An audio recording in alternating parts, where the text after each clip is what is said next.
Good evening, ladies and gentlemen. This is WeatherBrains episode number 719 for October 28, 2019. This is the pre-show, and you know what this is. It is a magical time where we do three things. We share boring personal stories, humorous anecdotes, and we occasionally say some very outrageous things.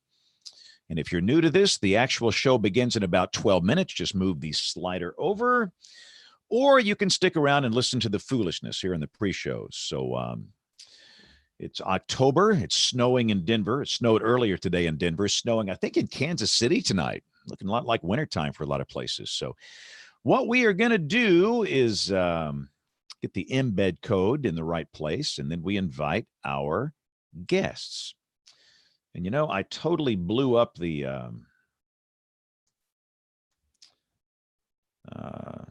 live.bigbrains.media page last week. Yeah, for some reason, the FTP program that I use is crashing when I update that embed code, which has never happened before. That's rather odd.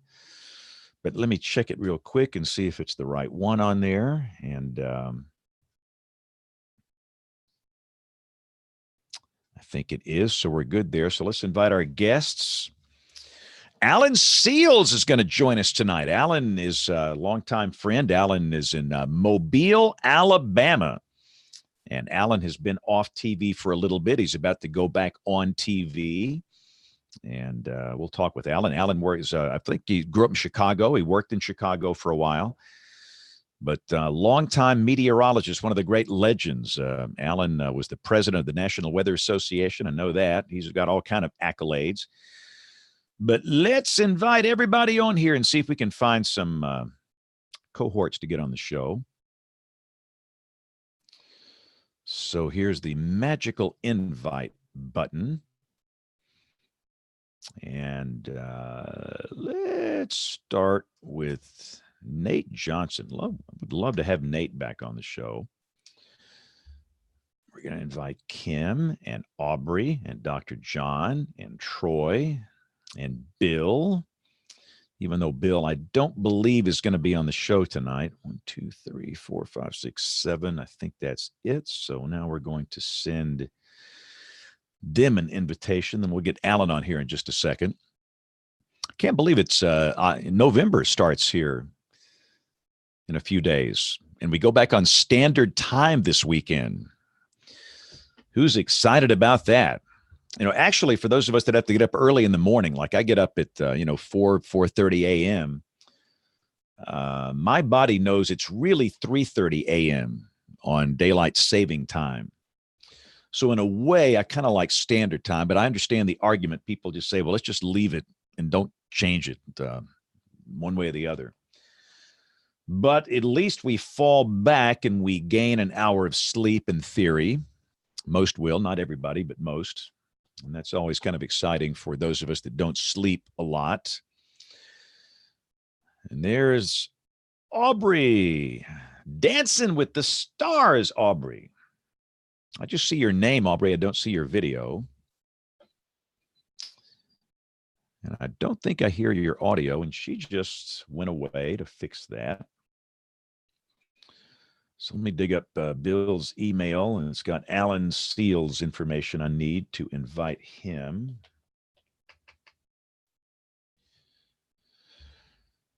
It was kind of an odd show last week, wasn't it? Had a lot of comments about last week's show. Ooh, we see you now.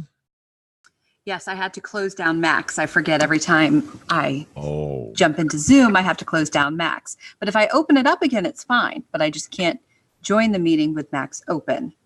Technology. It makes no sense. No sense. All right, so let me get Alan Seals. Have you met Alan before, Aubrey? I don't, you know what? I think I did officially meet him at, where were we last year? St. Louis. I think I officially met him. He probably doesn't remember me. Yeah, he was the NWA president 1 year very recently. And, I see Cyberlink UCAM. Please start UCAM. Ruh-roh. This is Dr. John. So, Dr. John, we do not see your video. We see a graphic that says UCAM. Ooh, and oh boy, and we got the helium sound too. Yeah. Oh no. How does that happen? So let me invite Alan on here. And boy, this is so much easier. Good.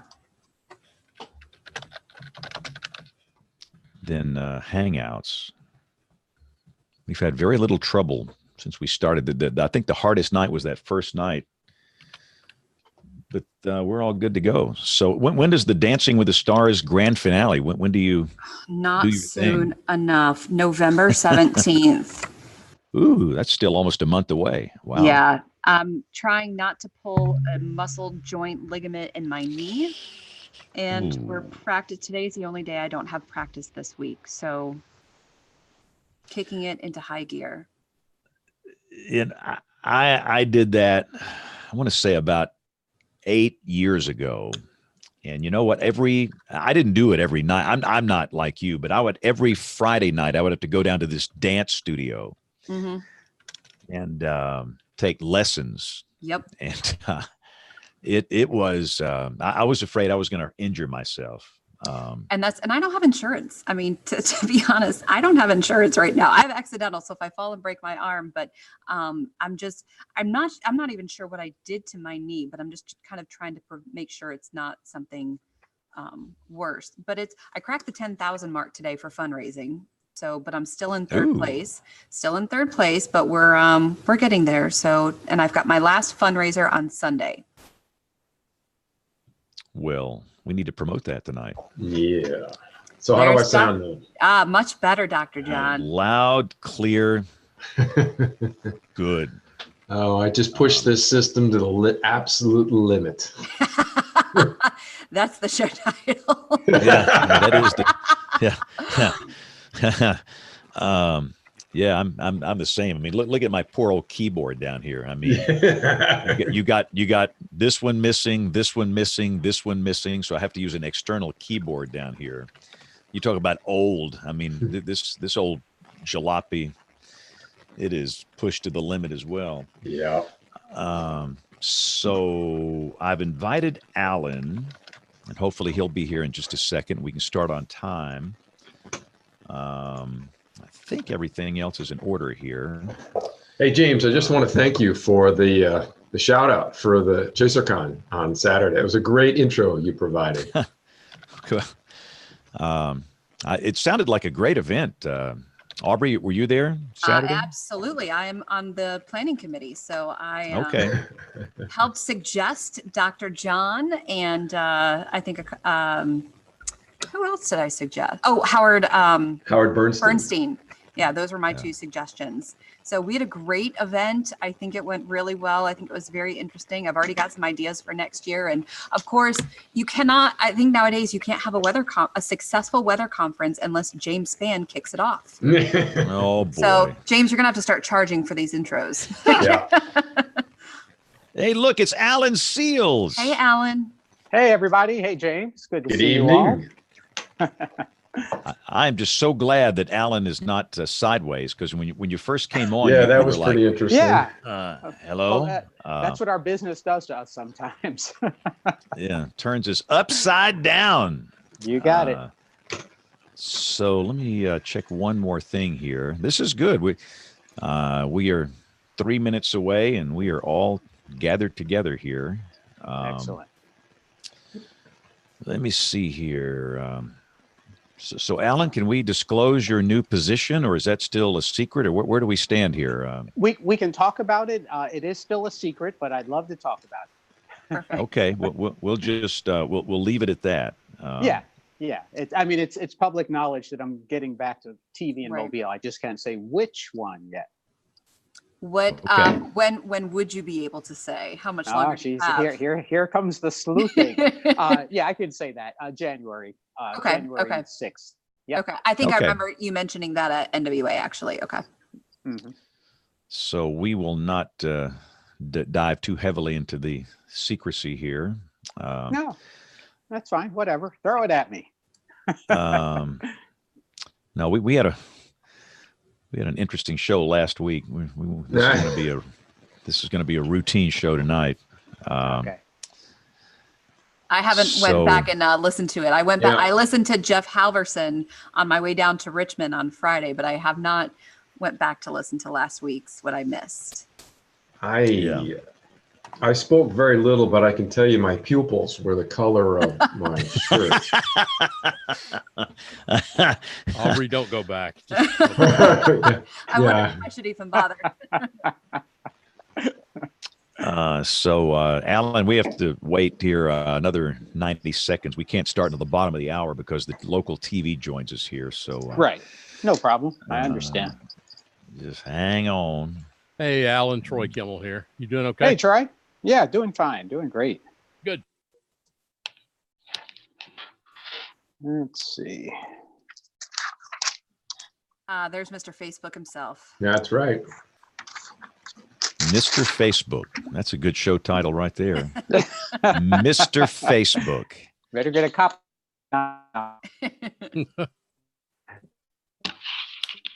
Hashtag Zuckerberg for life. All right, let me do one more little thing here. And we should be good.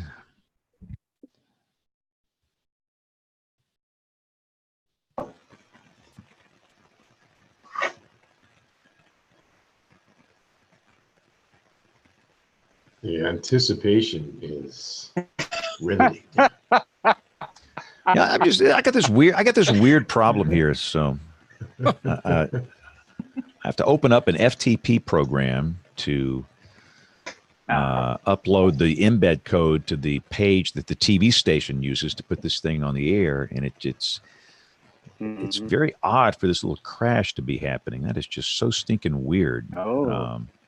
Yep. But anyway, I think we're okay, so we should be good. All right, good evening. 30 minutes after the hour. Welcome to WeatherBrains. This is episode number 719 for the 28th, and we're going to get this thing started on time. Hello, Kim. Hi, how are you doing, James? Good. Hello, Kevin. Good to see you.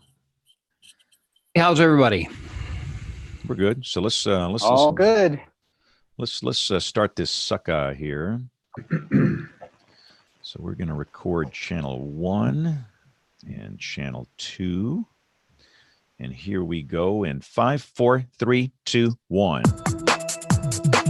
This is WeatherBrains episode number 719. This is the weekly show that's all about weather. This is for the 28th of October, 2019.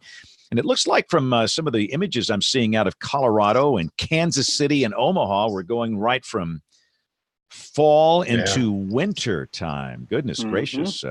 Well, it Cam, usually that's happens not too that far way. Winter comes after fall.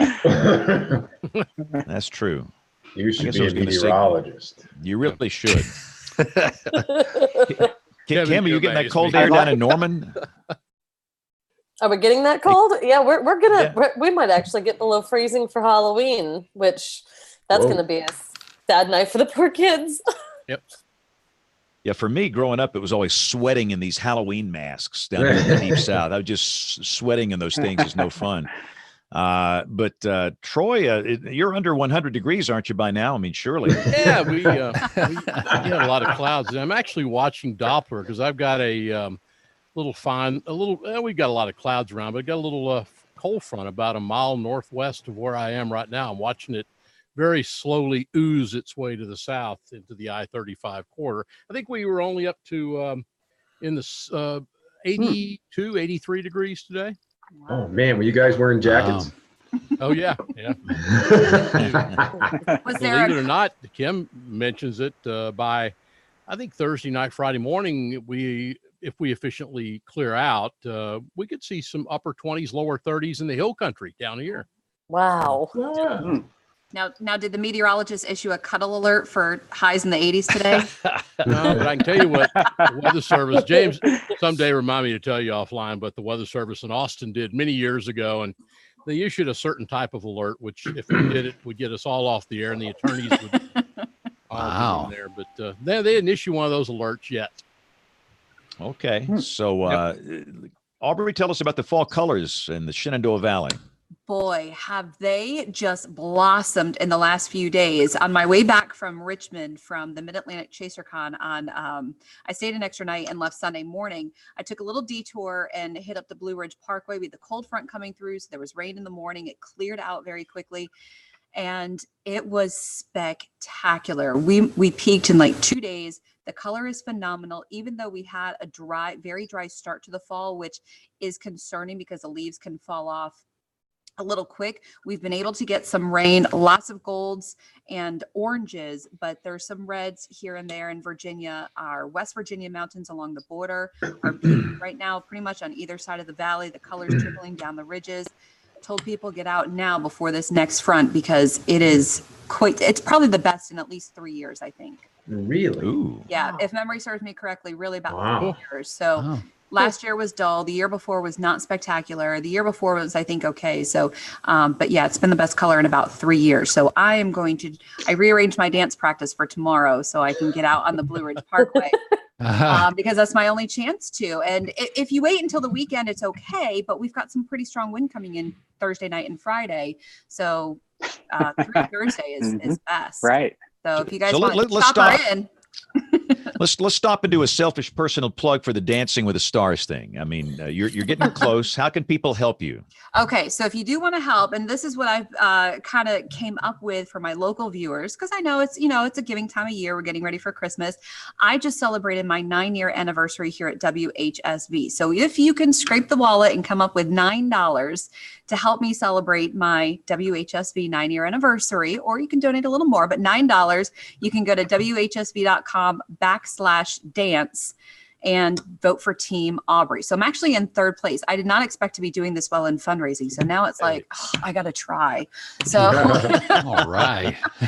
and so dance practice, we're up to 3 times a week. I think we're going to be practicing 4 times a week for the next couple of weeks until November 17th. And then I get to have my life back after I sleep for 2 days. So did I hear Dr. John just pledging $900? Was that you, Doctor? Oh, wow. Oh, yeah. Consulting in Pennsylvania going that well. You might want to check the hearing there, bud. What? And that's a show title. So Come in, James. Come in, James. let's talk about the Mid-Atlantic ChaserCon, John and Aubrey. That looked like it was a very successful day. It was a lot of fun. And thanks to Aubrey for suggesting my participation. It was a really good time. I have to tell you, we ate lunch at a barbecue joint, which was outstanding, very good.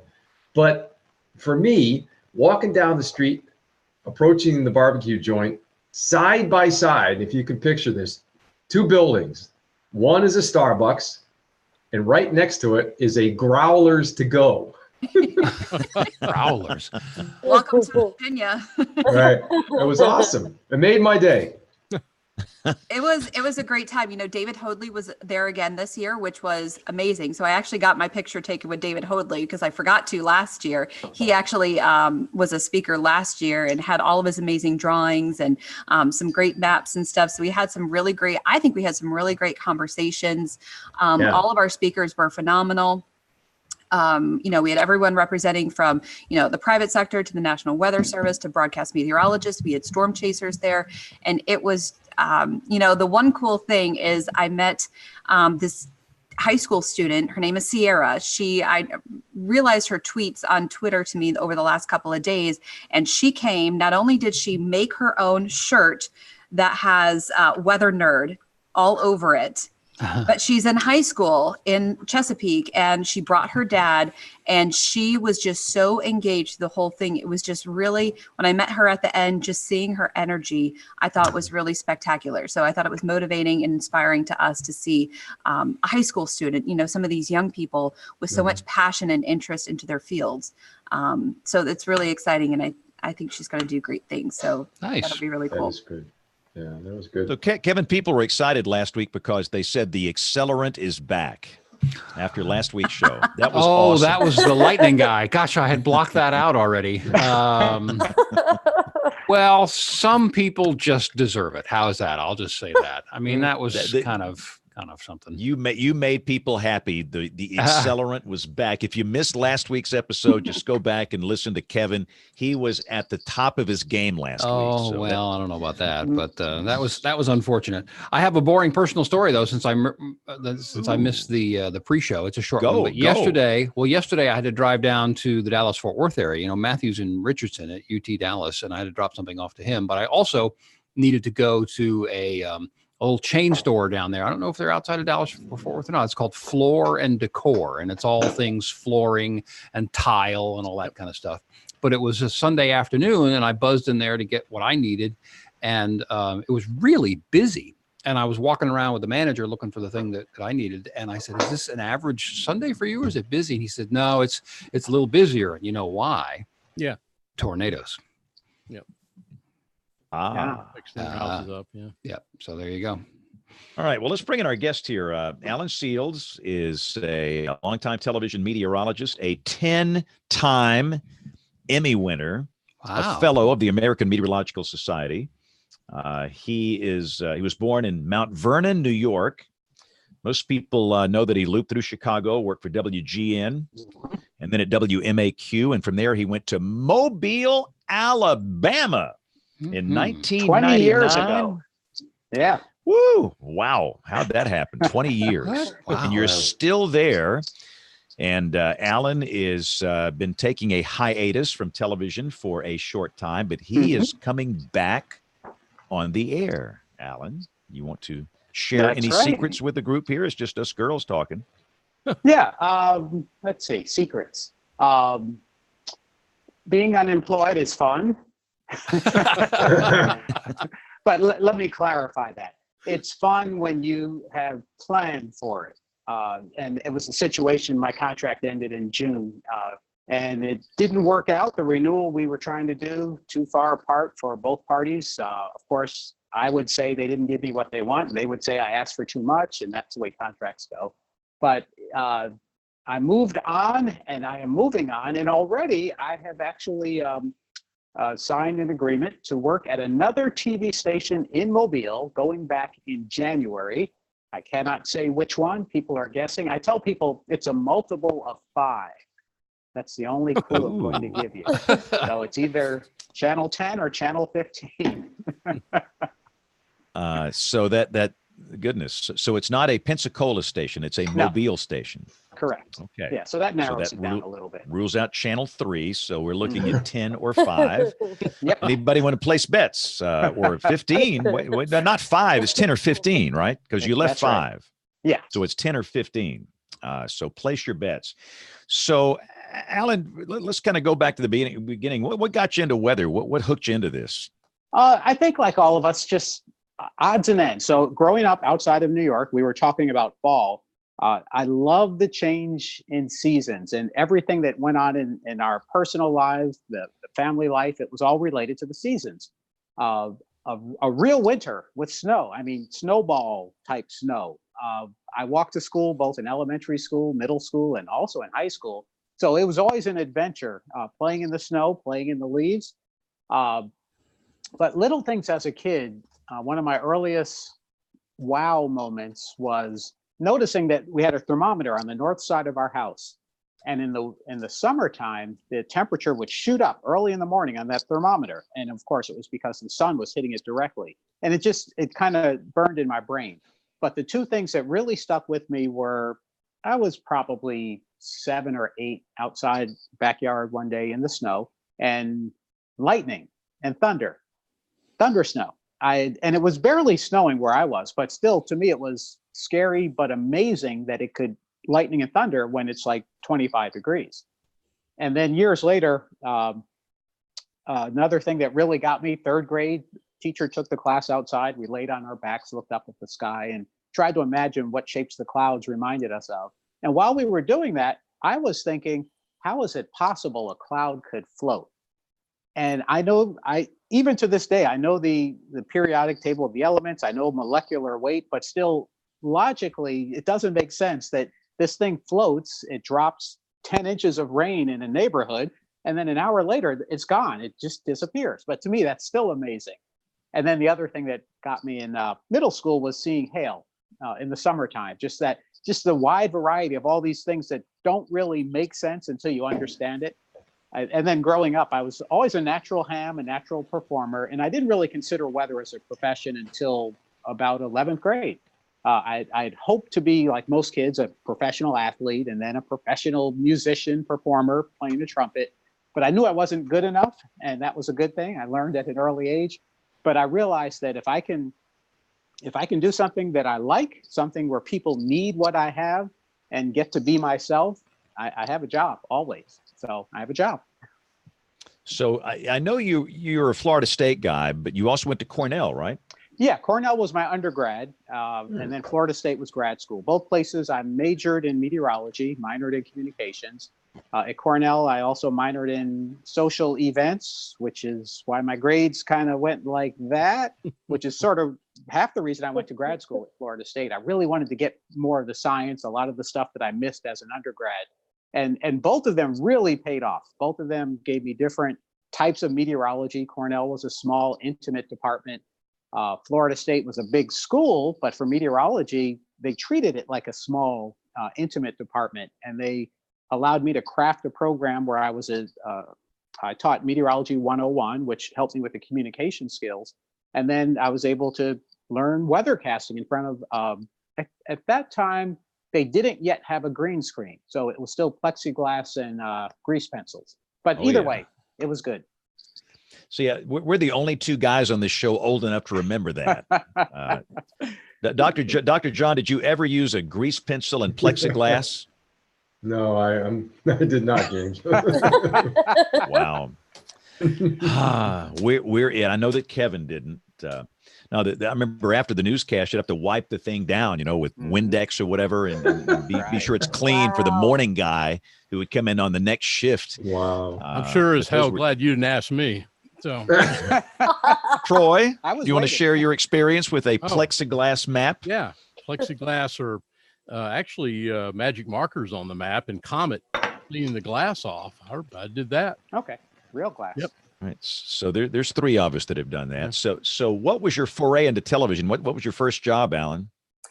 First job was Albany, Georgia, which I loved Albany. And actually, every place I've worked, I've loved where I've worked because of the people and the people's appreciation for weather and what I do. But I was in Albany for 1 year, started in 1987, weekend meteorologist. During the week, I was a news photographer. The good part about that was my hobby since I was 12 was still photography. So to do videography wasn't a stretch, but it wasn't what I wanted to do. Like most folks, you get into your first job, you have to do all of this just to be able to do what you really want to do.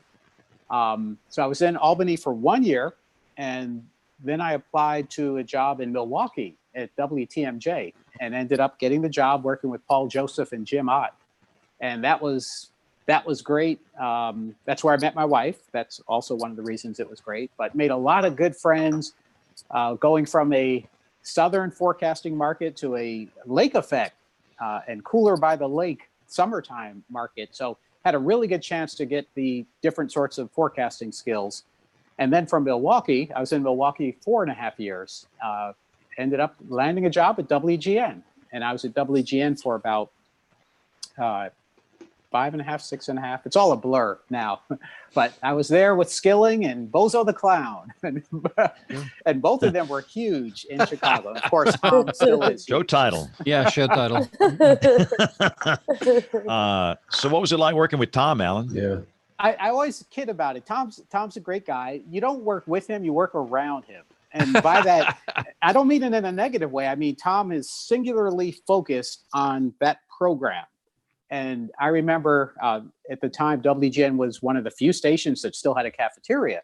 So right after the noon news, most of the station staff had lunch in the cafeteria. People would socialize. And right after that 1 hour break, which would put it at 2 o'clock, and that was back when WGN only had a 9 o'clock evening show. At 2 o'clock, Tom would get up and say, okay, I've got to get ready for the 9 o'clock show.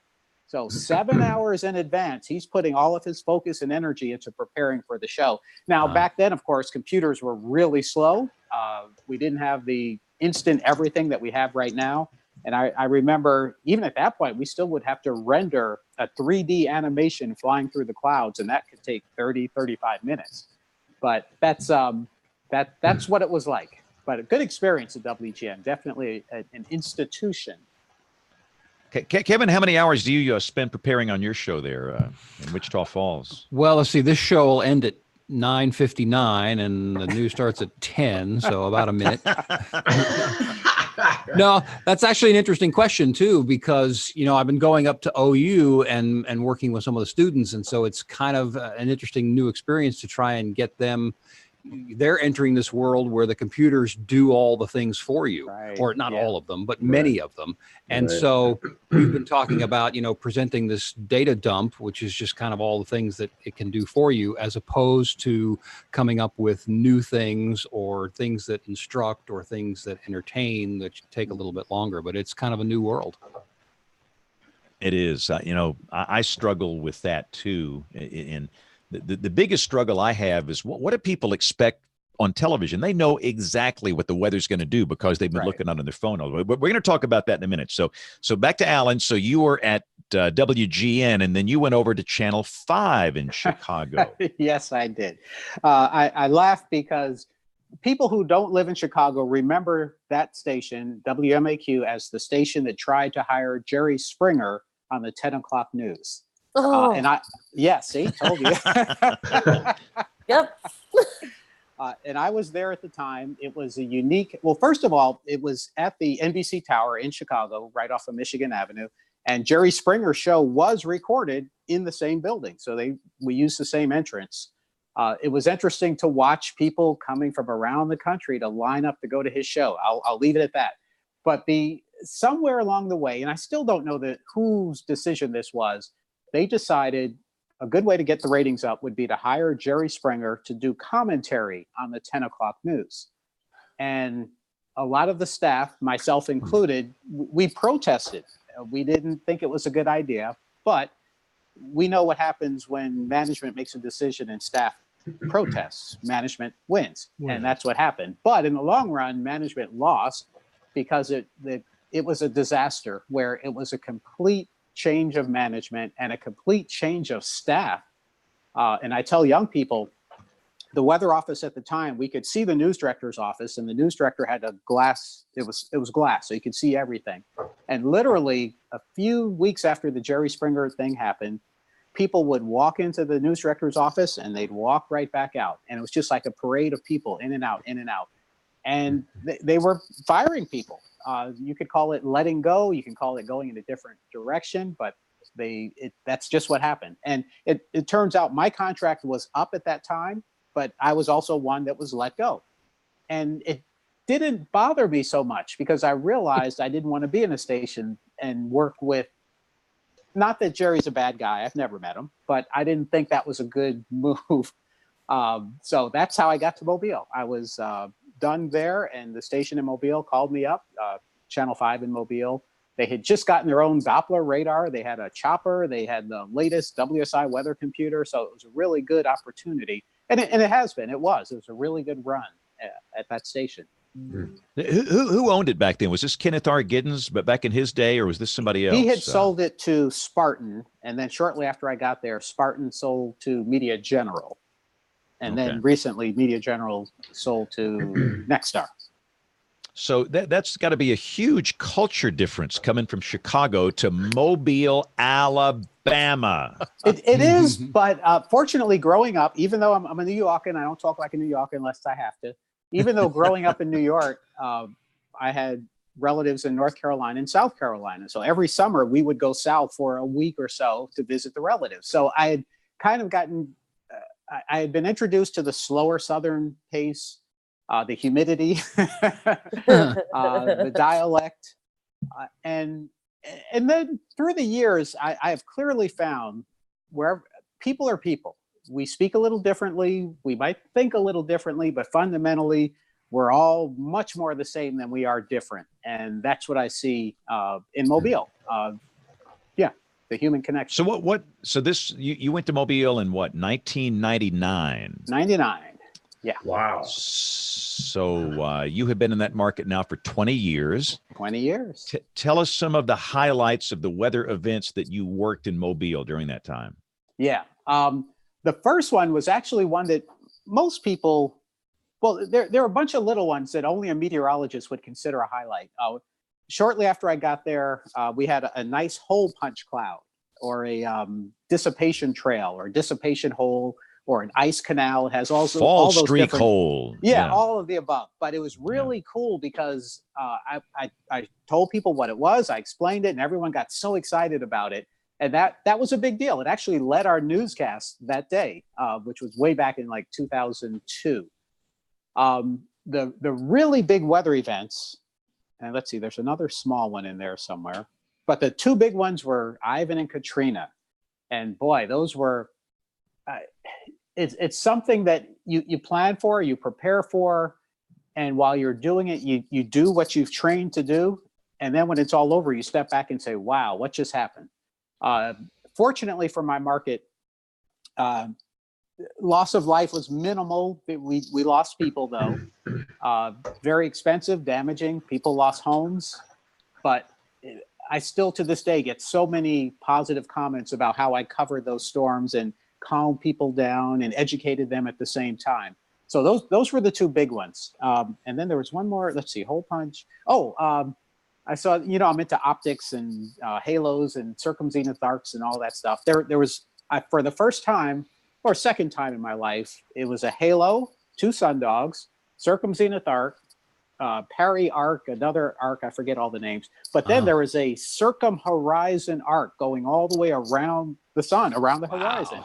And it was just the coolest thing. I pulled people from the station outside, and they were all amazed. And it's like, wow. But yeah, so those were the big deals to me. Now, were you working that Christmas Day tornado event in 2012 by any chance? No, I wasn't. I saw it coming, and my wife and I had already planned to go to Hawaii. So we were in Hawaii, and I was following it on my smartphone.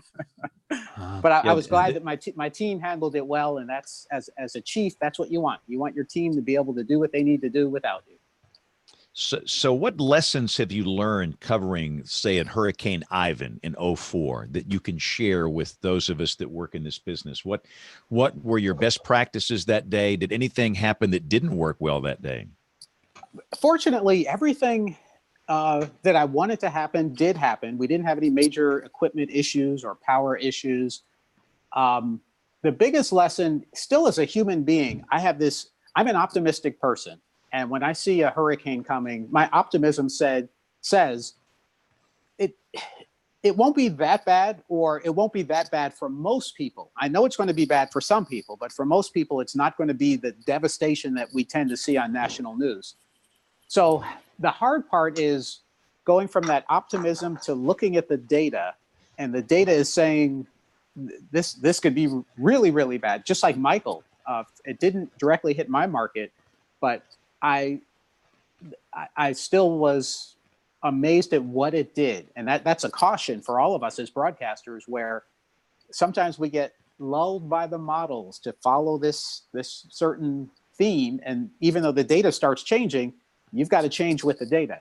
And even when the data shows what it's doing, you've got to internalize it and put it back out to the viewers instead of trying to be over optimistic. So that, to me, that's like the biggest caution, the biggest lesson.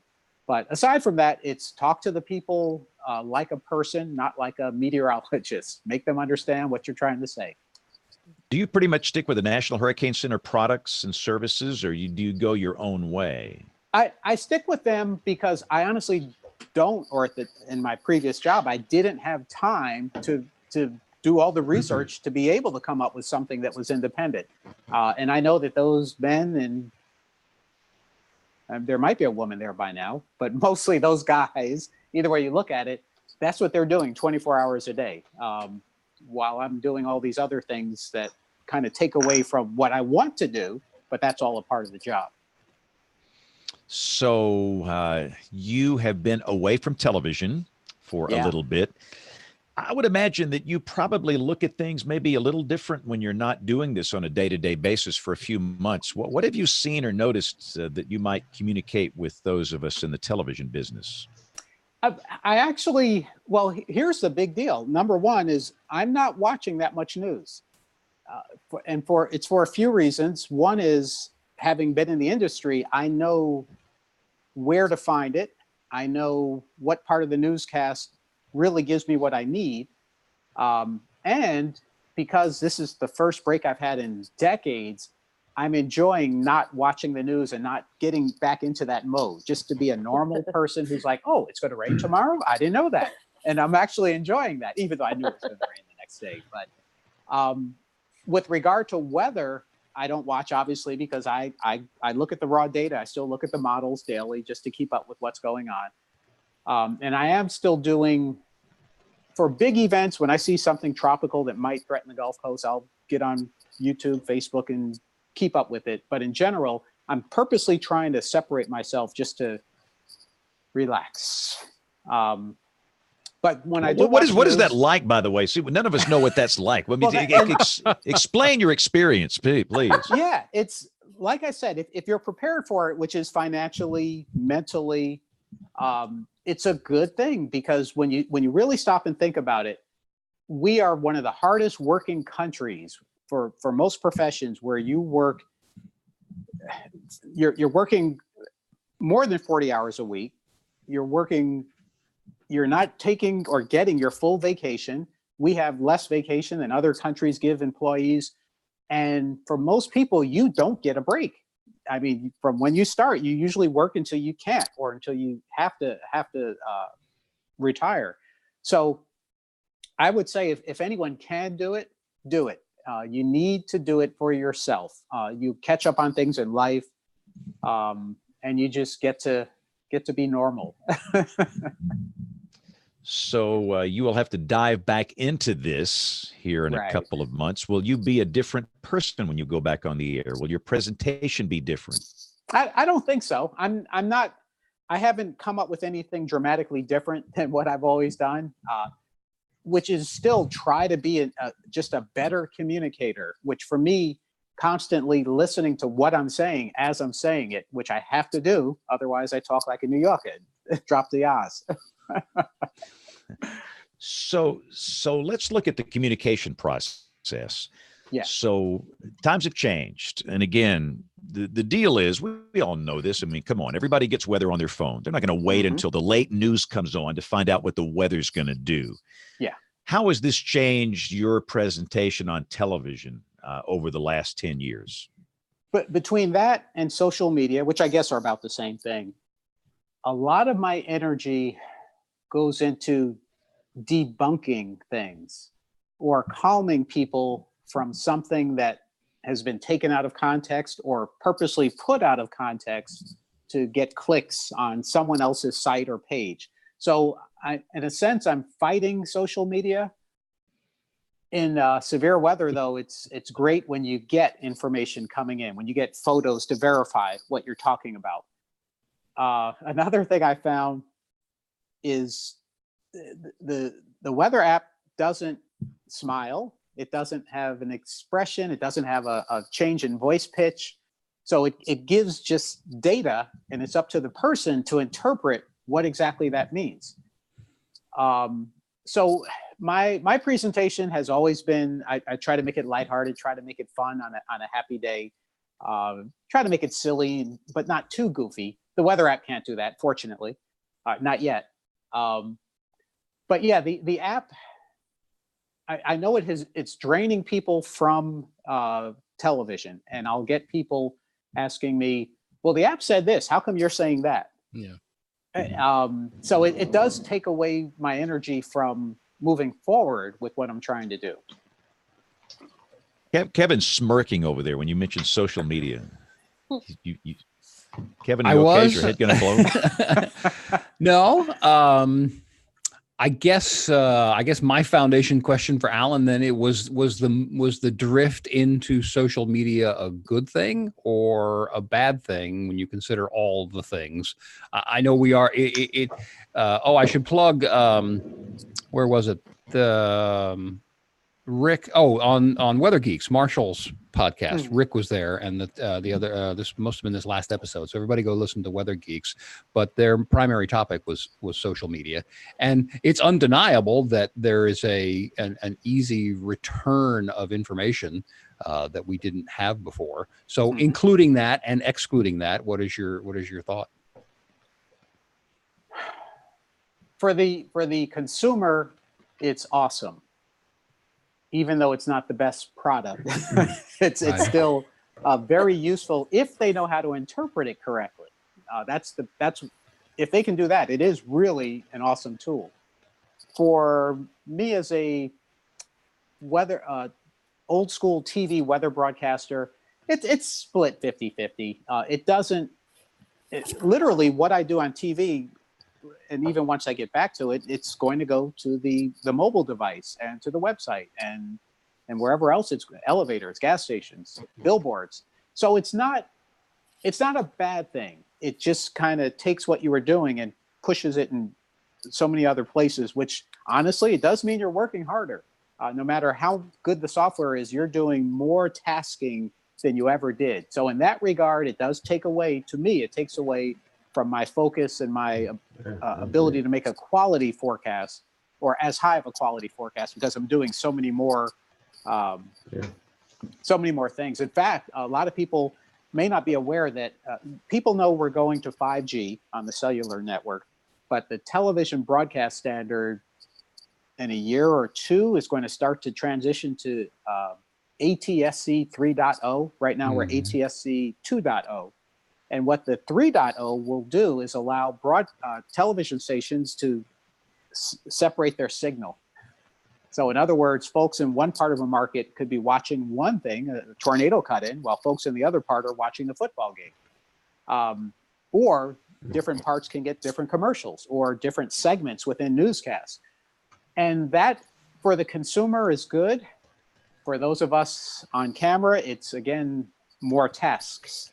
So my concern for our industry, like every industry, I don't care what it is when you keep loading the tasks, the quality can't go up. It has to go down. And that's my caution for everybody is you have to staff appropriately. I thought it was interesting as you started your discussion about social media a minute or two ago, you started with saying that you spent a good deal of your time and energy fighting with it, which is obviously not a good thing. Now, clearly I lost, I admit I lost this battle. It's been some time, but, and I get the benefits that are there. What concerns me now is that we're feeding or enabling or lifting up this thing that is really doing social harm. And that is of concern. And I think we did it out of, for lack of a better term, I think we did it out of laziness and protectionist policies against for the old model. We just didn't evolve into digital when we should have and like we should have. And now they went ahead and did it for us. Twitter and Facebook enabled these things that we really should have been doing, streaming video and all those kinds of things. And that's where the cheapness and the laziness part comes in. We let somebody else do it, but the net effect of that was we're not in control of it. And then we've enabled and helped build this behemoth that is really doing serious damage. Yeah. And so what's our responsibility in being there? Again, I'm talking idealistically now. I know I lost, but what is our responsibility now that we've gone there? I guess we're just going to, continue to go on down the road and hope that somebody else fixes it or it fixes itself, which it won't. So that's disappointing. How's that for a downer? Now that we're all depressed, John, you got a Tom Skilling story? Oh yeah, Alan, you were talking about Chicago, so I wanted to go back to Chicago. Now you're a past president of the NWA, very recently, in fact. Yeah. I was president of the NWA back in 2008, and our annual meeting was in Louisville. So John Gordon and I put together an agenda where we brought in a variety of people to talk about historical weather. And that's one of the things I've always enjoyed is taking a look at past events, right? How can we learn from that? So I called up Tom. And I said, Tom, how would you like to come to the NWA meeting and talk about a historical event of interest to you?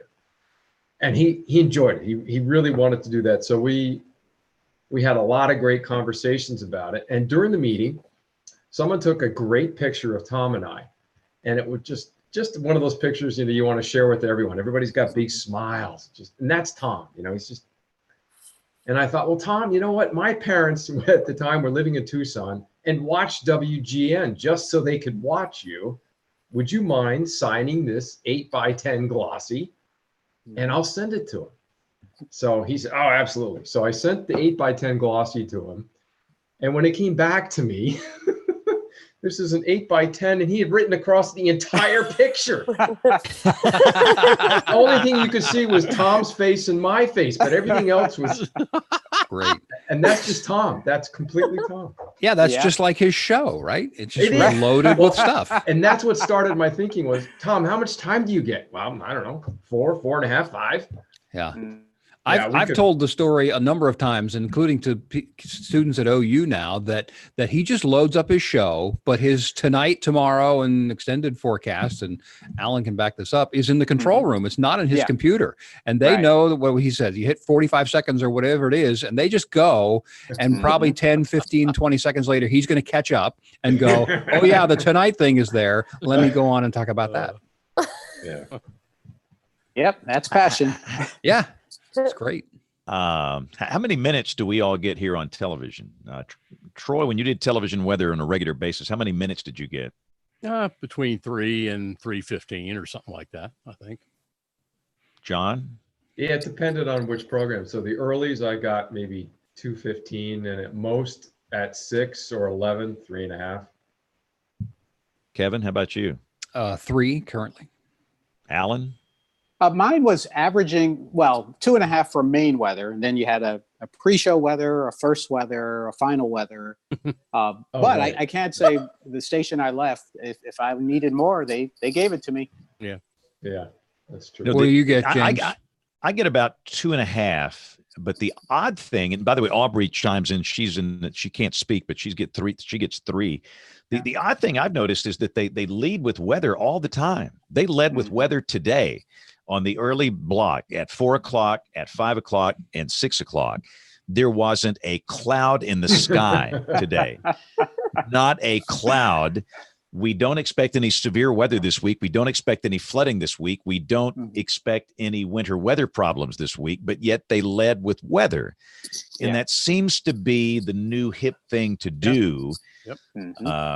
And they give you a minute at the top. They say, hey, take a minute. So I get a minute at the top of the newscast to talk about nothing. And then I get 2:30 down there in the weather segment. But that's a very interesting thing. I don't know. It's got to be partially driven though because you're such a presence in the market as they want to. I mean, they're going to lead with. I don't know. I see this a lot. I hear this from the news department. Go get your news director and then bring him on. And let's ask him. We ought to bring him on the show, but because they say over there, give us a reason not to lead with weather. Yeah, so that's proof. That's proof right there. We're going to lead with weather unless there's a reason not to lead with weather. And we've got a missing college student from Auburn University that's from the Birmingham area. There's a lot of things going on here, and I just thought that was interesting. I think they maybe heard or thought that we might have severe weather here on Halloween, which maybe that was the reason for it. I don't know. But anyway. They heard it on social media. It universally, Go ahead. Oh, I was just going to say, are they asking because they know that there are national stories about weather, and so it's kind of in their mind, and they're wondering if you can tie to it? Are you tying to any national stories, or is it all local? No, they will do the tie-ins. They'll do the fires in California and the snow in Colorado leading into the main weather segment, but not up there at the top. It's just kind of out there on its own. And so, and I've noticed more and more stations beginning to do this. And again, I don't know if that's, that's because Alan, do they do that in Mobile? Is that a thing down there? What you described is the trend, definitely, where and I have to say it carefully, any reason to lead with weather is a good reason to lead with weather. But my concern, and I actually don't disagree with that. My concern though is when a station stretches why you're leading with weather. And that's when there's a problem. I mean, if you're going to lead to say, hey, this is our first sunny day in the last 30 days, that's worth leading. Yeah. But don't say it's our first sunny day. The climate is changing. This is a sign. I mean, just stick with what's going on. I totally agree. I know for a fact that some of them, Sinclair stations and not, but especially Sinclair stations, people are coming in from the corporate level and saying, do what James Spann does. And so they're watching that, and that's influencing other people. None of those people have clearly watched this show, but they watch the newscast. Whoa! No. They're following, because I've had people send me notes, or I've seen information go by that says, well, the corporate VP came in and said, do more Spann, and that's guiding the ship. Wow, he's become a verb. James, you're a verb. Right. There you go. Yeah, Kevin, it's been nice having you on the show. Finally. Do any of you wonder if part of it is just the news now is so, like, they're trying so hard to stay out of, a lot of national news is all politics and stuff that people hate to hear about. I mean, is weather sort of something that's like not emotionally laden? It's not about anything we're doing. It's just what's happening. Yeah. And it's like the perfect thing to talk about to soothe people a little bit, if you know what I mean. Like, it's just a happier conversation topic. Is that something that you think might be part of it? I mean, absolutely. I think people get sick of hearing the word Trump, whether they love him or hate him or whatever. Yeah. But that's all you hear is Trump, Trump, Trump, Trump, Trump, Trump, Trump. And if you can come on and talk about, well, it's going to start raining Wednesday morning about 7 o'clock and we'll have some thunder. We're not talking about politics for a change.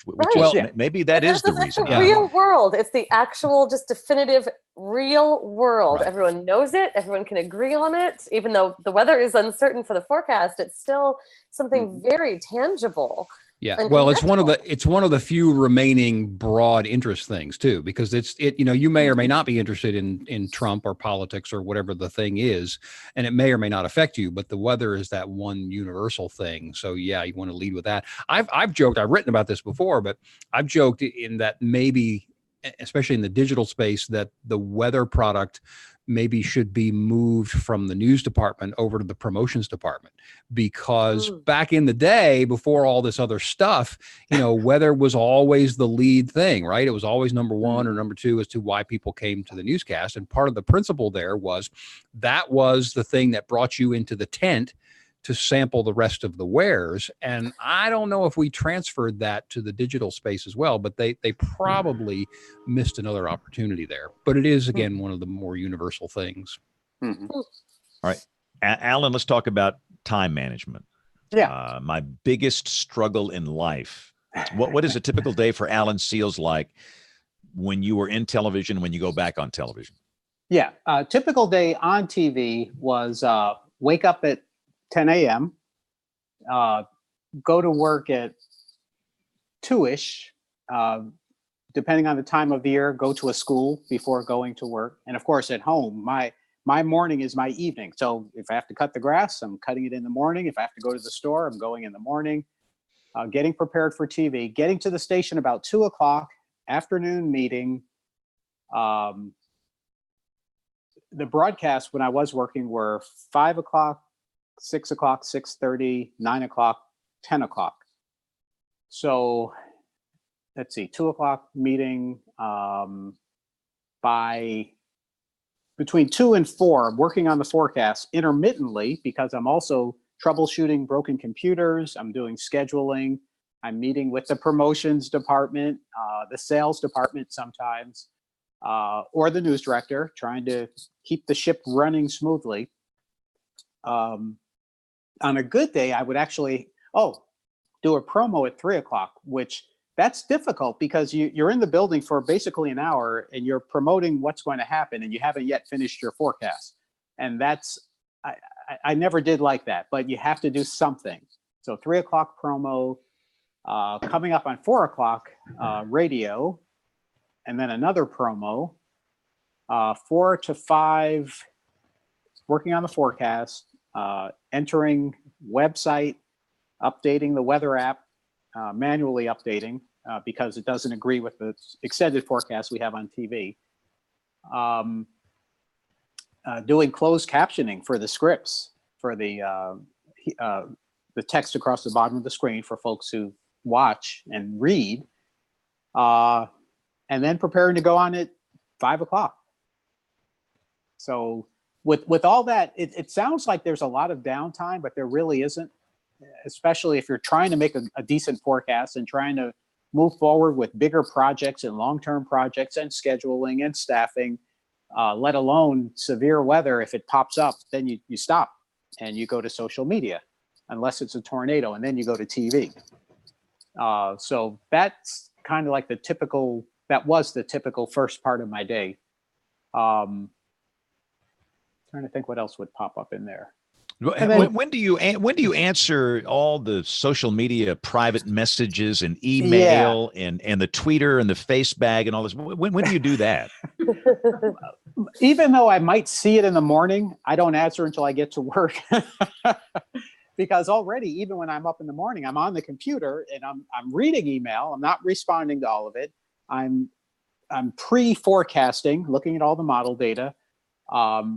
And then when I get to work, then I'll start, among everything else, it's never like I'm just doing one thing. I'm going from this to that, to this to that, and just trying to fit things in. And even during the newscast, I'm doing the same thing. I'm doing social media between weather segments, between building graphics, answering emails, requests to go out and visit schools. Of course, talking to the producers who need me to help them figure out how the weather angle of a story somewhere else, or the science angle, or a lot of the science that goes into stories. I'm trying to help them. So it happens continuously. I had an hour dinner break, which, yeah, I would usually take it. But even once I came back, I'm right back at it. And even when the show ended at 10:30, same thing. I'm right back at it. A lot of times not leaving before 11:30, sometimes midnight. So that would be a typical non-severe weather day. Alan, get it back to this. And I have a feeling this was probably worse 3 or 4 years ago when you had to render more stuff and it was more time intensive. But I've talked to so many people that are in the business that I was in the past and that many of you are in. And they just said with everything else, they're having precious little time to forecast the weather.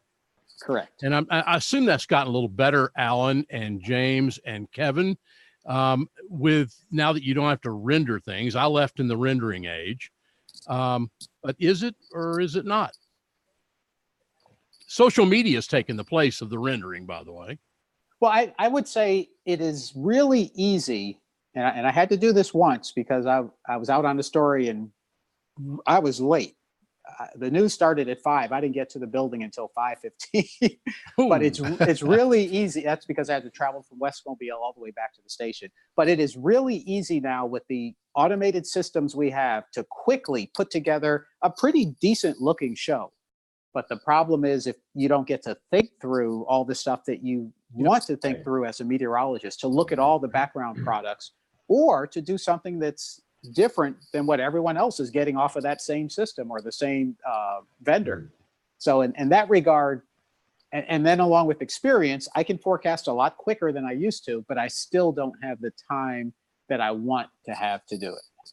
Well, I remember, and I'm hoping somebody agrees with me, is the old, what I call the 1035 effect on a dynamic weather with something approaching and you're walking or getting ready to walk out of the building, you're wrapping things up and you're trying to think that you remembered everything that you should have looked at in the models or in the guidance or in the data. You walked out of the building and then all of a sudden you think, oh, I didn't look at that as closely as I should have. Still happens. And that goes back to what James said about the asking about the forecasting hurricanes. I'm fortunate. Same thing. Every market I've worked in, I've had a great local weather service forecast office. Yep. And in those cases where something goes wrong and I can't forecast at all, I'm okay with taking their forecast and using it without having to second guess or feel like I'm stealing it, because I mean, I rarely disagree with what they're saying, and our forecasts are so similar. So that is also really helpful to have the confidence in the Weather Service office, and the confidence in yourself to not either feel like you're stealing or feel like you're that much better, because when you average it out, I don't know that anyone really is that much better. Well, can I ask you one other thing? And I know Kim has a question in a second. And this is somewhere I want to go tonight, but we may not have time. I want to get your opinion, being in Mobile as you were this last weekend, about Olga. Okay. You ended up with a storm. Yeah, you ended up with a storm that came ashore. Even Weather Service in New Orleans admits they underestimate. I don't know that this was the best moment for the Hurricane Center. Okay. They didn't issue any warnings as a result, the mainland warnings. And then I wanted to talk about what was left of this thing in North Mississippi, up in Corinth, where the damage up there is incredible. Brutal. I sent you all the pictures earlier tonight when the North, what was left of that post-tropical cyclone, there was a 45-mile-per-hour wind from the east, even in northeast Mississippi across the border, and Corinth got hit by that out of the southeast, and then it went around to the south side of a well-developed center. The people in Corinth told me that they saw a little blue sky up through that, and then the winds get west, and at least in the Memphis radar, there's a 66-mile-per-hour west wind on that south eye wall. This is almost into Tennessee. Okay. And I think it's really interesting, and I wanted to kind of get your feel for what you were down there. You're closest than any of us. So that was what was unique about that for me. And we had the tornadoes in Mobile. Yeah. I had just left Mobile that morning heading to Florida State. Okay. So I didn't experience it locally. I was watching from afar. But even before we talk about all of that, the thing that, for better or worse, the technology lets us see all these things that were out there before that we never gave names or numbers, and they were storms. And it's separate climate change, separate weather itself, just the fact that we can detect it, and of course the population that experiences it is so much larger. It's hard to communicate to people that I think a lot of the change people perceive is from the communications that we get from the data, the better satellites, the better radars. Yeah.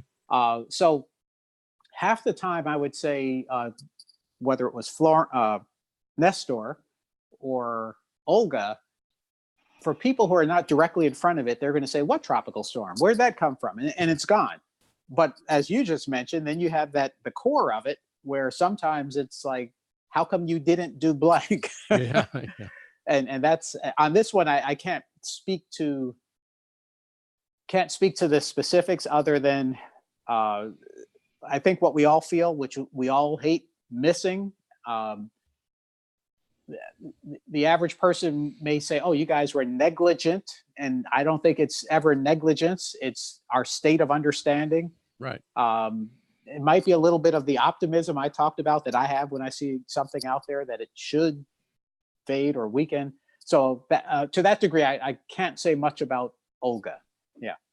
I mean, this thing continued all the way into Tennessee. If you noticed on I-40 between Jackson, Tennessee and Nashville, this same swath that went over Corinth blew 16, 18 wheelers over on the highway on their sides for a big area. So it was really impressive. And I hope we end up seeing a lot of studies on that. Yeah. All right, Kim, go.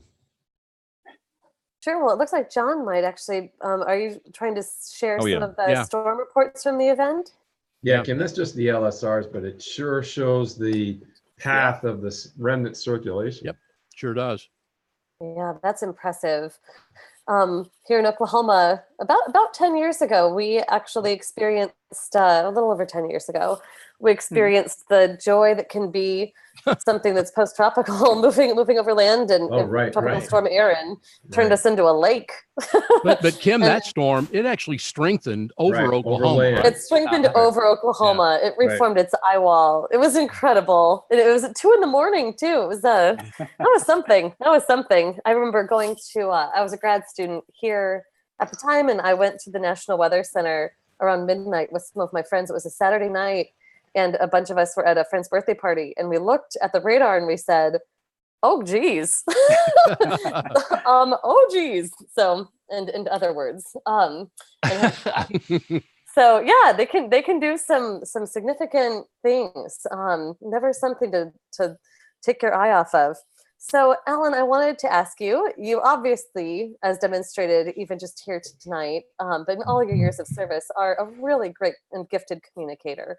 That's obvious, and it's something that I'm sure brought you, well into your career from an early stage. But I know that you also have an interest in the social and behavioral sciences, and I know that you've been following some of it.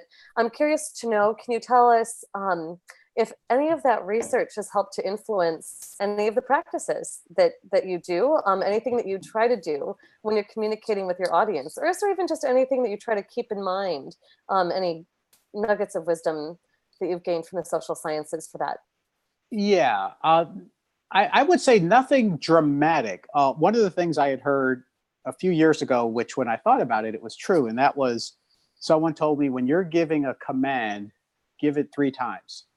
And I realized that if I'm talking to one of my little nieces or nephews, I'll say, stop, stop, stop, just 3 times out of habit.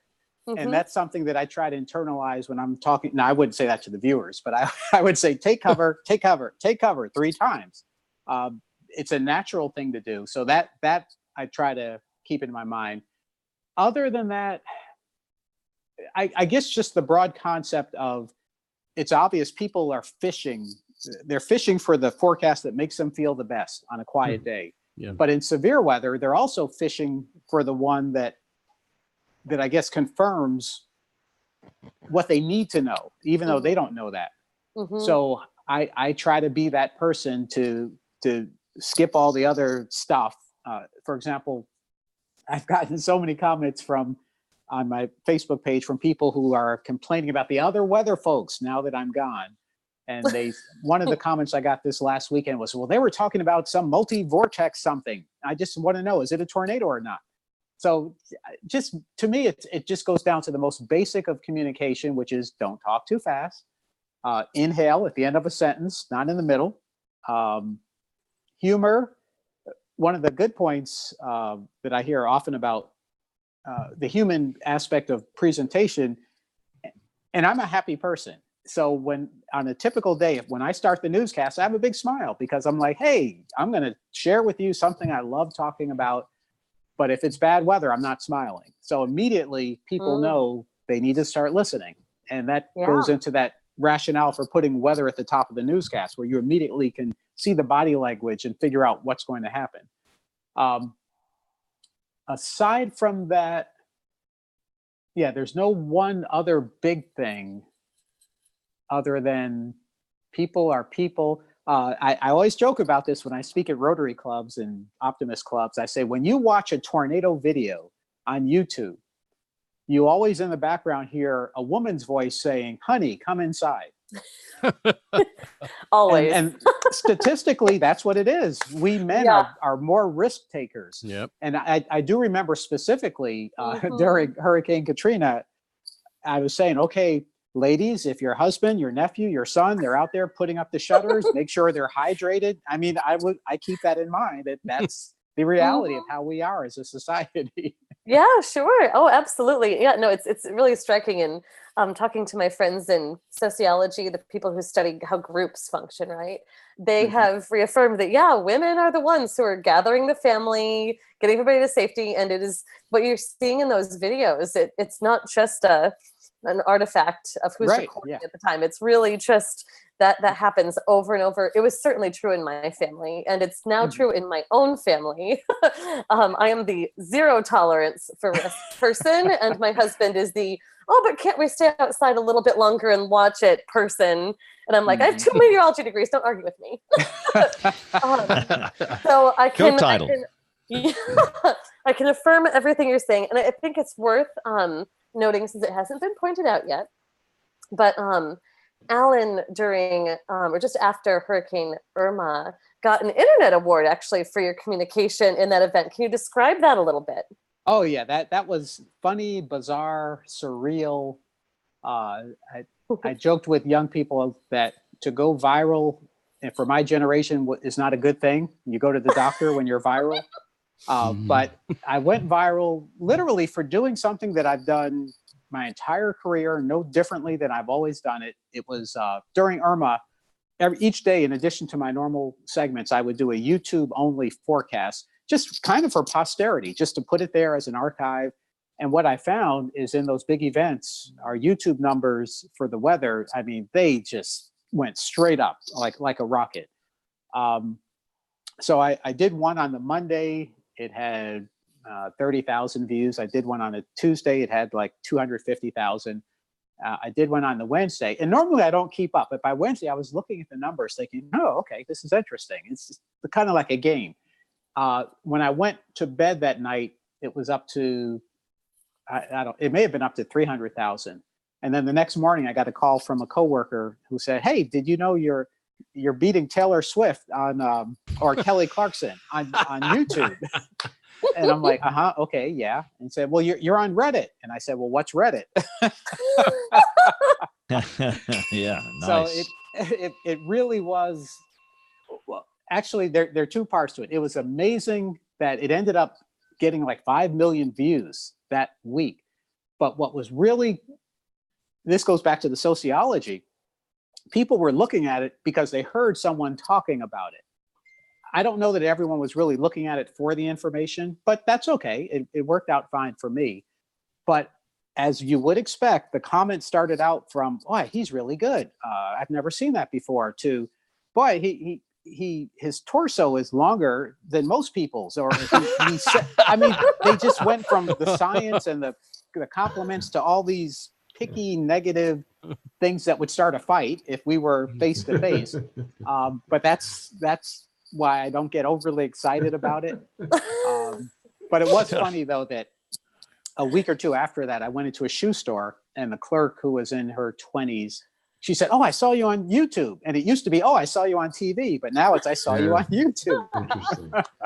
Yeah, that's definitely a show title for tonight. His torso is longer than most people. So Aubrey, by any chance, can you do, well, I see you're back. Can you do email for a second here? Is that a possibility while you're here? Because we haven't done it. I can review it very quickly. I told you this schedule is crazy. Yeah, I know that. So let's play Tony Rice and his astronomy report. We're going to come back with the email inbox. Then we'll do picks of the week and wrap this thing up as WeatherBrains rolls along. Looking beyond the atmosphere, here's Tony Rice with your astronomy outlook. Most of us don't do a lot of porch sitting these days.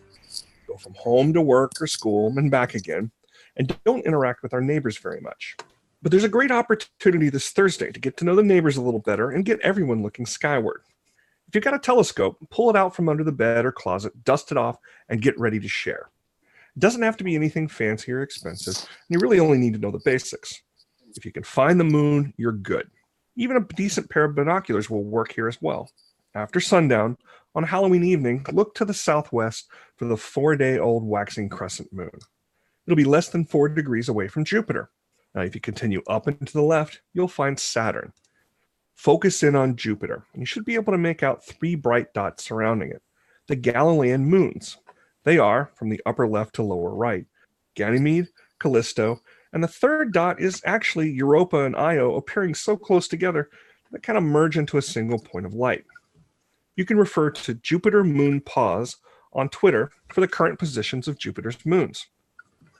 Now focus in on Saturn next, close enough and you can make out the rings, even with a modest telescope. You probably only see the brightest, biggest moon, Titan, to the right. The Saturn Moon Pause Twitter account will give you the positions of all the visible moons of Saturn. If your southwestern horizon is clear enough, you might even be able to make out a total of 4 planets, plus the moon shortly after sunset. Venus will be shining brightly, about 5 degrees above the horizon, with much dimmer Mercury just about a degree or 2 above the horizon. Mercury isn't nearly as bright because its surface isn't nearly as reflective as Venus's cloud tops. Elsewhere in the sky, Tuesday morning, October 29th, a small asteroid about as big as a 2-car garage will harmlessly whiz by Earth at more than 23,000 miles per hour. And this happens all the time, but not usually this close. At its closest point, around 2:30 a.m. Eastern, this space rock, designated 2019 UB8, when it was discovered a few days ago, will be just over 118,000 miles from Earth. That's about half the distance to the moon. But that doesn't mean UB8 will come between us and the moon. Remember, space is in 3 dimensions too, and this small asteroid will stay below the orbital plane of the Earth and moon. That's your astronomy outlook. Follow me at RTP Hokie for more spacey stuff like this.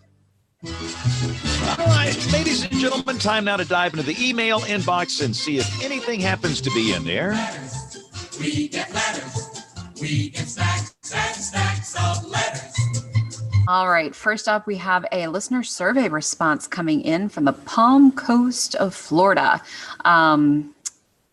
We appreciate you filling this out. And this person also writes, let's see, I believe it's Troy also writes, Kevin Clazel is a rock star. Wow. Congrats. We love it. You the man, Kevin. You the man. That's right. This one came in from Joey. I'm not sure, James, if you have heard about this. Saw this awesome story. The Hallmark Channel is giving storm-ravaged Alabama town new homes for Christmas in Beauregard. The article says that it is giving new homes to the 15 families who lost theirs in the March 3rd tornado storm. I would love to see that story. That's awesome. So apparently Excellent. This is a 1-hour special called Christmas Project Joy, and it will air December 10th. So that sounds pretty incredible. Cool. Terry writes in and says, how about a low cape high shear show? Yeah. That's a weather weenie. That's a weather weenie right there. I like it. Oh, we could talk for days on that. We talked about that a little bit at the Mid-Atlantic Storm Chaser Convention. Preston writes in, I've listened for several years, native of the Texas Panhandle. My background is in computer science, and for the last few years, I've worked as an information security consultant. So basically to communicate technical, financial, and business risk related to information systems to the customers. So trying to help people understand their risks associated with IT systems. So Preston was kind of comparing communicating risk with his job with communicating risk and our job, and how there are a lot of similarities. So I enjoy and support what you guys, I enjoy and support what y'all are doing. And look forward to your upcoming episodes. I think that's the first time I said y'all, maybe ever. And I did it just for you, Preston. Nice. Let's see. Daniel sent us a video of a window washer being rescued from a tower in Edmonton. Wind warning was issued for wind gusts exceeding 90 kilometers per hour. So that's about our 58 mile an hour wind gust warning Did you look criteria. at that video? I have not seen the video. Oh my goodness. That's chilling. It is. But yeah, that's quite incredible. And I believe that is actually all I have. So if you have a great email for us, whether it be an interesting link or a good show suggestion, or maybe someone you'd like to see on the show, go ahead and send it to us. Email at weatherbrains.com. Some great emails coming in this week. All right. Before we do picks of the week, Alan Seals, your advice for young people wanting to get into what is called broadcast meteorology. So I guess common to all professions, number one, do it because you have a passion to do it. You've got to do something that you love to do. Practice, learn. It never ends. But also the reality of broadcast meteorology is your starting job is low pay. For many people, the second and third jobs are low pay. They're often in places where you may not want to live. Not that they aren't good places, but you may not want to be there. Tough skin. especially for women. I watch the women I've worked with get, with social media now, get some of the most horrible comments that you would ever that you wouldn't even expect. So you have to have super thick skin. You've got to be true to yourself, not only professionally but personally. But you have to love it too. It can be fun and rewarding. It is to serve the public, and especially to go out in public and talk to people and teach them and make them happier and smarter. But thick skin, got to have it. And will this business exist in 25 years? Good question. Not the way it is now. I agree. In 10 years, I don't know that it'll be what it is now. It'll still be broadcasting of some degree, but the question is holograms or who knows what device. The devices are just changing so fast. And your thoughts on social media advice for a young person in terms of how awesome. you use that? So I was lucky when I was in college that there was no social media. Exactly. There were no security cameras. Because if there were, you would see things I wouldn't want you to see. So my rule is, honestly, it's so hard, but you've got to be super squeaky clean in everything you do. Even if you are in a private setting with people who you trust, you do one stupid thing, it could follow you for the rest of your life on social media, whether you're going into TV or politics or anything else.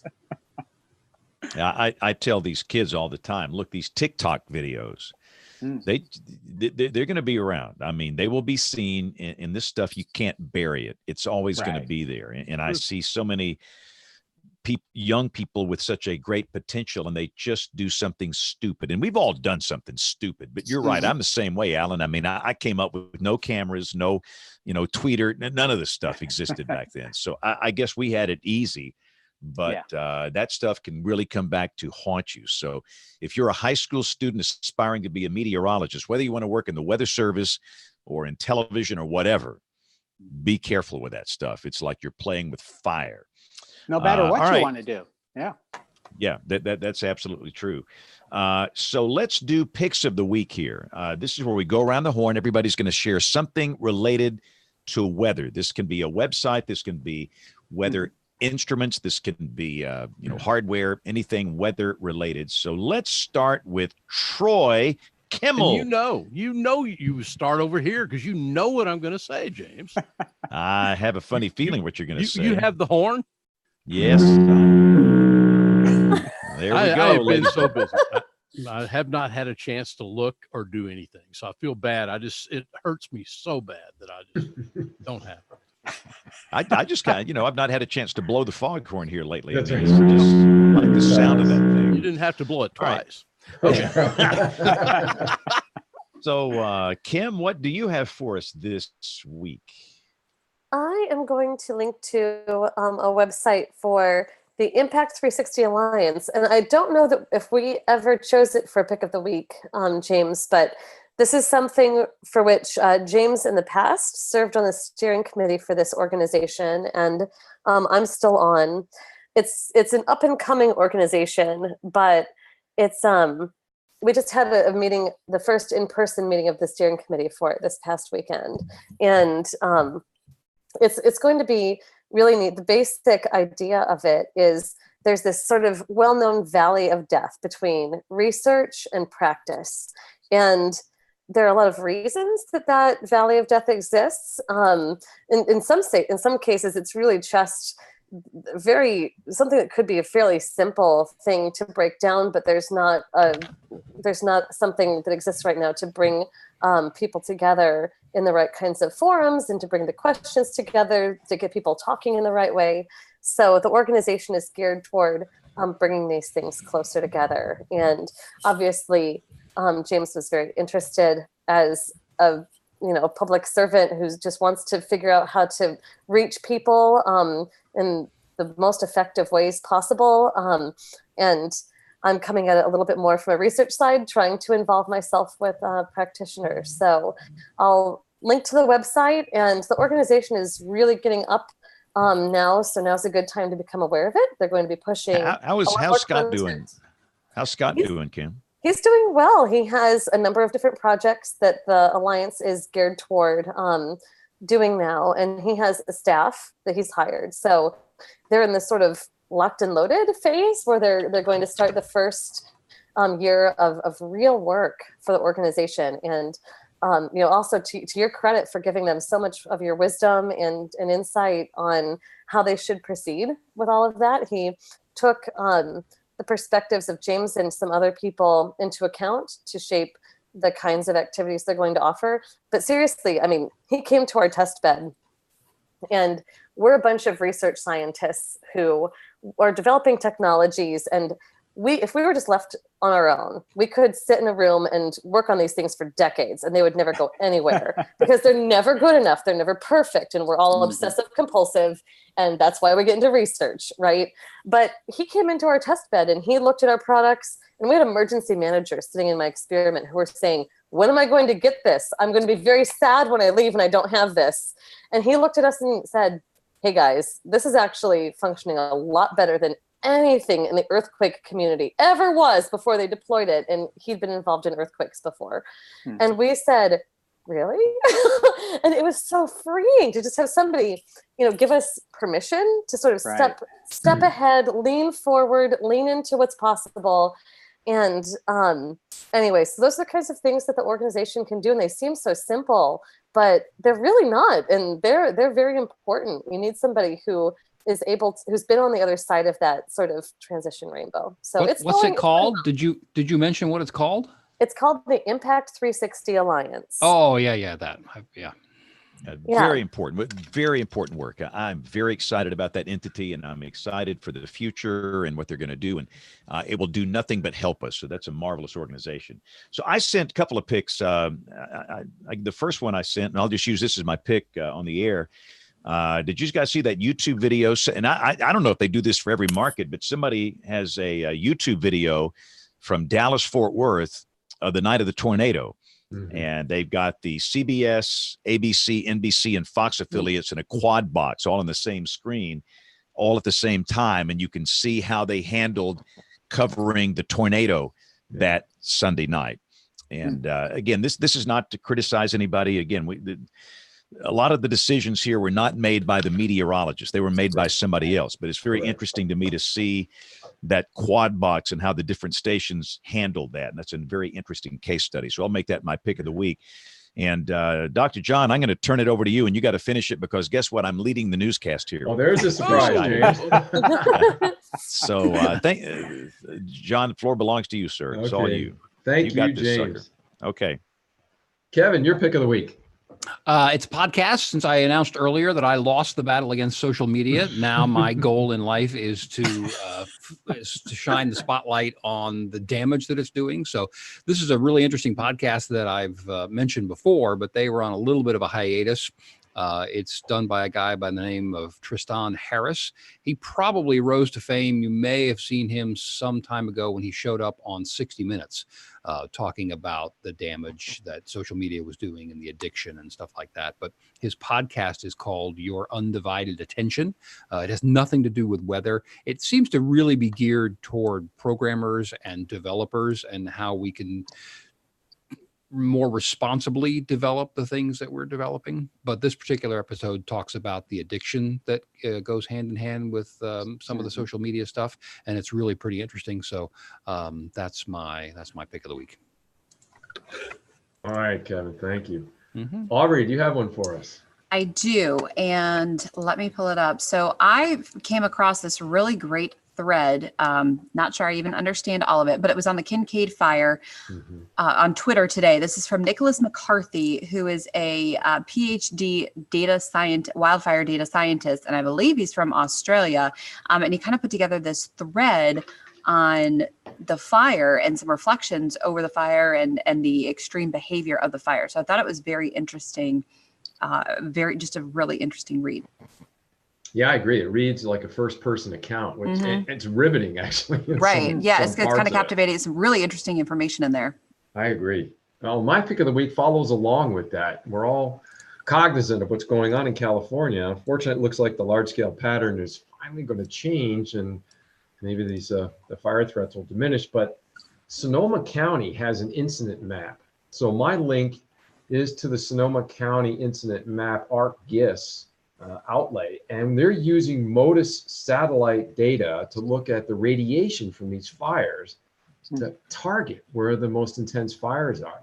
It also shows road closures, evacuation areas, emergency shelters. It's a fantastic link. So I wholeheartedly endorse this one.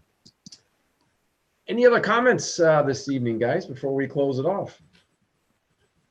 I had a ball. Thanks. Alan, it was wonderful to have you on the show. Your insight and your career path is fantastic. That's exactly what the young folks need to hear. Well, thank you. And actually, Bill Murray had been trying to get me on the show for so long, and literally because of my work schedule, I could never do it because we had a 9 o'clock and a 10 o'clock, and but this finally I get to do stuff. Well, we're glad you could make the time for us this evening. It's been great. Thank you. Best of luck to you after the first of the year. Yeah. Well, you've been listening once again to our weekly podcast, WeatherBrains. If you've got email for us, questions, comments, sarcastic ones of a nature that we can talk about, send them to email at weatherbrains.com. We're on every Monday evening, 8:30 Central, 9:30 Eastern. I wish we could do a little earlier than that, but we're stuck with it.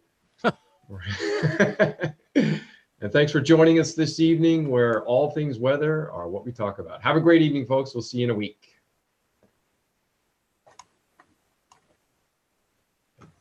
Thanks again, Alan. Great show. Hey, thanks, Alan.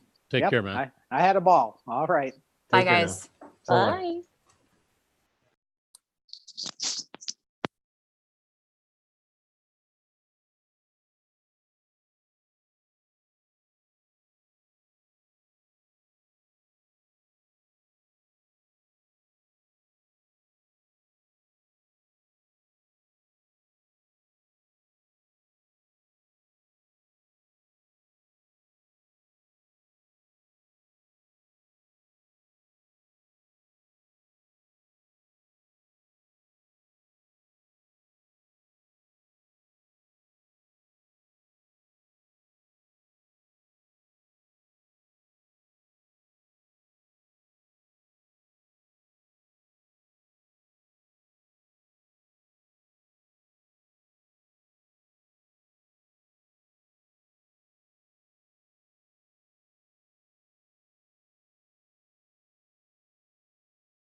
Well, there's still people watching. Hey, listen, thanks. Great to have Alan Seals on the show this week. Had a good time. Great show. We'll see you guys next Monday night. I've got to go back and finish the newscast on the other side. If you want to watch Song of the Night, that's over my Instagram feed, Span WX on the gram. We'll see you all next Monday night. Thanks a lot for watching. Have a great weekend. God bless.